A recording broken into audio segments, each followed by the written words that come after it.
નમસ્કાર, આપ જોઈ રહ્યા છો સંદેશ ન્યૂઝ અને આપની સાથે હું છું લખમા. વોરરૂમમાં આપ સૌનું સ્વાગત છે. દિવસભરના અતિ મહત્વપૂર્ણ સમાચાર જે અલગ અલગ જિલ્લાઓમાંથી સામે આવ્યા છે તેનાથી આપને અવગત કરાવવા છે. સૌથી પહેલા વાત ખેડાના એક ગામડાની કરવી છે, જ્યાં એક ગામ મીઠાના મુવાડા એ હજુ પણ વિકાસ માટે ઝંખી રહ્યું છે. વિકાસ ઝંખતું ખેડાનું મીઠાના મુવાડા ગામ, જ્યાં રસ્તો નથી, પાણી અને વૃક્ષને પાર કરી અને ત્યાંથી વ્યક્તિઓ પસાર થવા માટે મજબૂર થયા છે. એ પ્રકારની ગંભીર પરિસ્થિતિ ત્યાં છે. ગામ લોકોને જીવના જોખમે આ રસ્તો પસાર કરવો પડે છે. એ રસ્તાની અંદર ગળાડૂબ પાણી ભરેલા છે. વિકાસની દોડમાં આ વિસ્તાર એક ખૂબ પાછળ છૂટી ગયો છે. તંત્રની પોલ પણ અહીં ખુલ્લી પડી ચૂકી છે.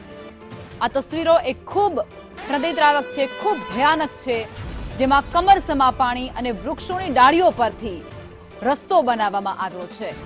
એ માથા ઉપર ભારી લઈ અને પસાર થતો એ વ્યક્તિ કેડસમા પાણીમાંથી પસાર થઈ રહ્યો છે, તો નાના ભૂલકાઓ એ શાળાએ જવા માટે એ વૃક્ષ ઉપર બનાવેલા રસ્તામાંથી પસાર થઈ રહ્યા છે. જો કોઈ પણ પ્રકારની મોટી જાનહાનિ થાય તો તેની પાછળ જવાબદાર કોણ રહેશે, આ સૌથી મોટો સવાલ છે.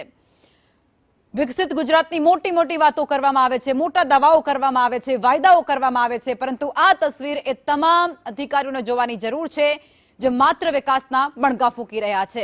વૃક્ષોની ડાળીઓના સહારે અહીંથી વડીલો પસાર થઈ રહ્યા છે. હવે આ વિસ્તારની અંદર તમે કલ્પના કરો કે કોઈ ગર્ભવતી મહિલા હોય, એને ક્યાંક લઈ જવાની વારી આવે તો શું પરિસ્થિતિનું નિર્માણ થાય, કારણ કે વૃક્ષની ડાળીઓ ઉપરથી અહીં પસાર થવું પડે છે. અને જો બીજો કોઈ વૈકલ્પિક રસ્તો છે તો એ છે નદી જેવો માર્ગ, જે અત્યારે ગળાડૂબ પાણી એ રસ્તામાં ભરાયેલા છે. ત્યાંથી પસાર થવું એ અસંભવ છે.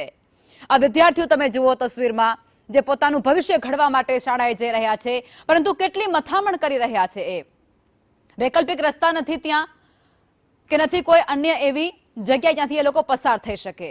પસાર થાય છે ક્યાં? તો જે ઝાડ છે, ઝાડની ઉપર ડાળીઓ બનાવી લેવામાં આવી છે અને ડાળીઓ ઉપર સીડીઓ ફિટ કરવામાં આવી છે, જેથી કરી અને ત્યાંથી પસાર થઈ શકાય.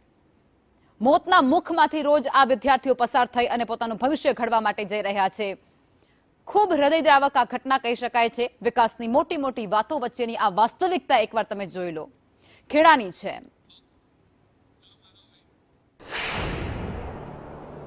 આ રેડિયો વિસ્તાર ગણાય છે. એમાં પેલું આ પરુ રૂમાલ પરુ આવે છે અને પાછળ સોમાપુર આવે છે. એ સોમાપુરામાં લગભગ 8-10 ઘરો સ્થાયી જ રહે છે, પહેલેથી વર્ષોથી જણાયા જ રહે છે.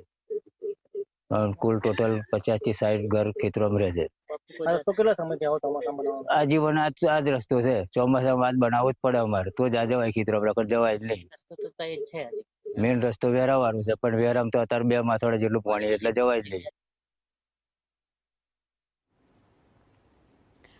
તો આ મીઠાના મુવાડા ગામની તસવીરો અત્યારે સામે આવી રહી છે. વિકાસની મોટી મોટી વાતો વચ્ચેની વાસ્તવિકતા શું છે એ આ તસવીર બયાન કરી રહી છે.